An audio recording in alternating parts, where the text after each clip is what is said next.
हम सब अभिनंदन करते हैं भारत के यशस्वी प्रधानमंत्री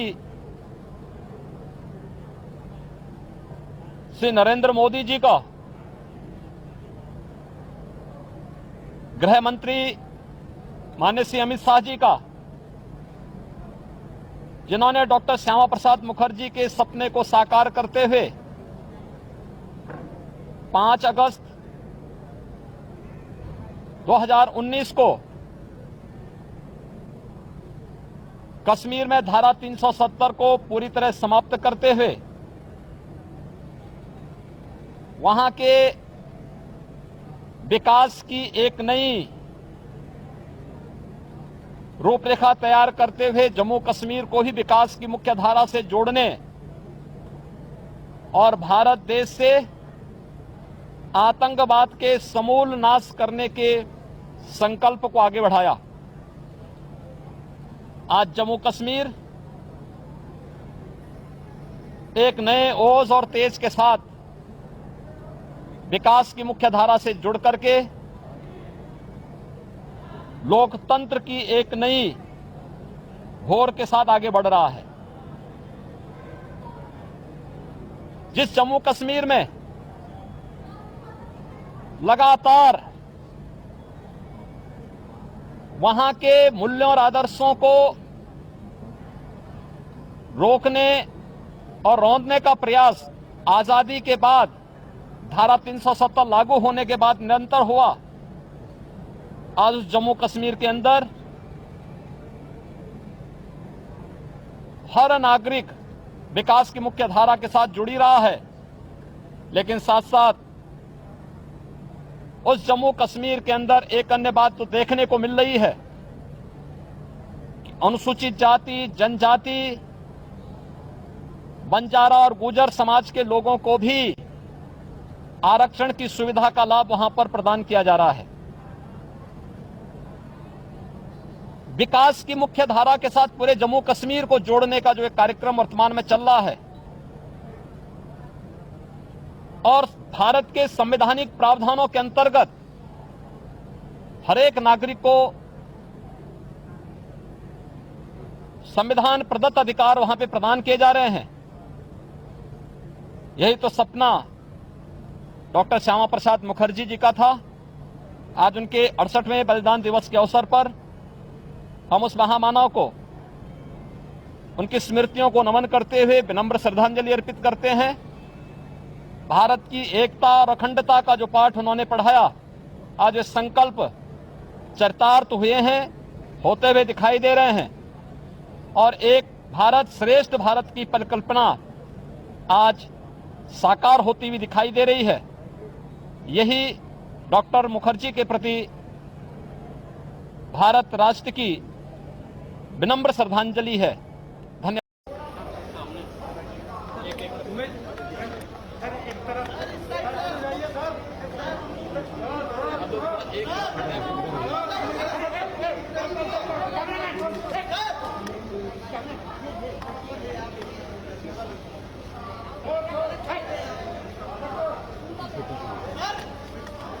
भारतीय जनसंघ के संस्थापक अध्यक्ष, महान राष्ट्रभक्त, प्रखर शिक्षाविद डॉक्टर श्यामा प्रसाद मुखर्जी जी के 68वें बलिदान दिवस के अवसर पर हम प्रदेशवासियों की ओर से उनकी स्मृतियों को नमन करते हुए उन्हें विनम्र श्रद्धांजलि अर्पित करते हैं। हम सब जानते हैं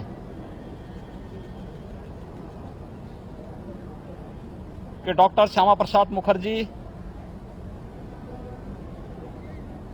देश के एक महान देशभक्त थे, स्वतंत्रता संग्राम सेनानी थे,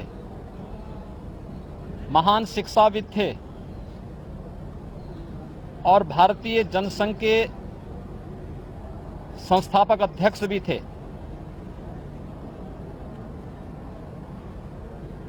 देश के अंदर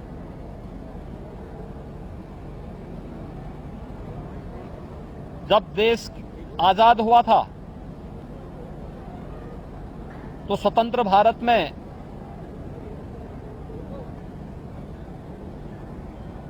देश के अंदर उद्योग मंत्री के रूप में अपनी उल्लेखनीय सेवाओं को देते हुए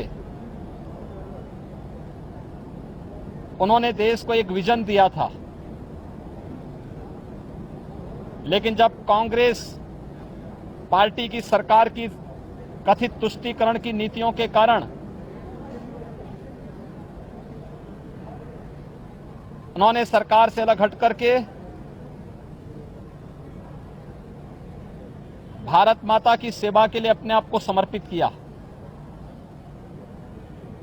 भारतीय जनसंघ के संस्थापक अध्यक्ष बने और जब कांग्रेस नेतृत्व की सरकार ने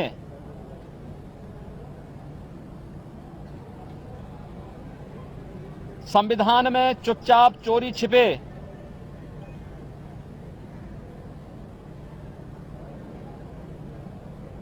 धारा 370 को जोड़ने का कुत्सित कार्य किया था, तो उसका प्रखर विरोध स्वतंत्र भारत में जिस महापुरुष ने किया था वह नाम था डॉक्टर श्यामा प्रसाद मुखर्जी का। उन्होंने उस समय एक नारा दिया था, एक देश में दो प्रधान, दो विधान और दो निशान नहीं चलेंगे।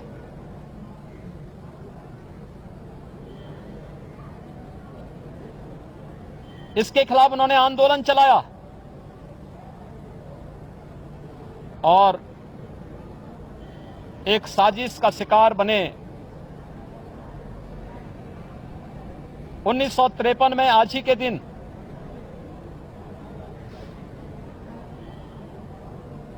उनका महान बलिदान भारत की एकता का आधार बना। डॉक्टर श्यामा प्रसाद मुखर्जी ने जो सपना देखा था,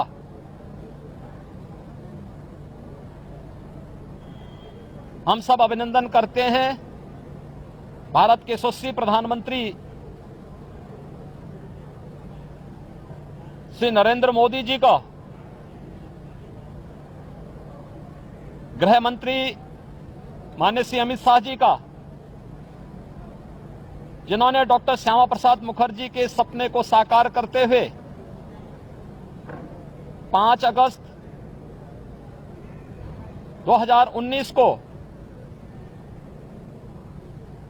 कश्मीर में धारा 370 को पूरी तरह समाप्त करते हुए वहां के विकास की एक नई रूपरेखा तैयार करते हुए जम्मू कश्मीर को ही विकास की मुख्य धारा से जोड़ने और भारत देश से आतंकवाद के समूल नाश करने के संकल्प को आगे बढ़ाया। आज जम्मू कश्मीर एक नए ओज और तेज के साथ विकास की मुख्य धारा से जुड़ करके लोकतंत्र की एक नई घोर के साथ आगे बढ़ रहा है। जिस जम्मू कश्मीर में लगातार वहां के मूल्यों और आदर्शों को रोकने और रौंदने का प्रयास आजादी के बाद धारा 370 लागू होने के बाद निरंतर हुआ, आज उस जम्मू कश्मीर के अंदर हर नागरिक विकास की मुख्य धारा के साथ जुड़ी रहा है। लेकिन साथ साथ उस जम्मू कश्मीर के अंदर एक अन्य बात तो देखने को मिल रही है कि अनुसूचित जाति, जनजाति, बंजारा और गुर्जर समाज के लोगों को भी आरक्षण की सुविधा का लाभ वहां पर प्रदान किया जा रहा है। विकास की मुख्य धारा के साथ पूरे जम्मू कश्मीर को जोड़ने का जो एक कार्यक्रम वर्तमान में चल रहा है और भारत के संवैधानिक प्रावधानों के अंतर्गत हर एक नागरिक को संविधान प्रदत्त अधिकार वहां पे प्रदान किए जा रहे हैं। यही तो सपना डॉक्टर श्यामा प्रसाद मुखर्जी जी का था। आज उनके 68वें बलिदान दिवस के अवसर पर हम उस महामानव को, उनकी स्मृतियों को नमन करते हुए विनम्र श्रद्धांजलि अर्पित करते हैं। भारत की एकता और अखंडता का जो पाठ उन्होंने पढ़ाया, आज वे संकल्प चरितार्थ हुए हैं, होते हुए दिखाई दे रहे हैं और एक भारत श्रेष्ठ भारत की परिकल्पना आज साकार होती हुई दिखाई दे रही है। यही डॉक्टर मुखर्जी के प्रति भारत राष्ट्र की विनम्र श्रद्धांजलि है। धन्यवाद।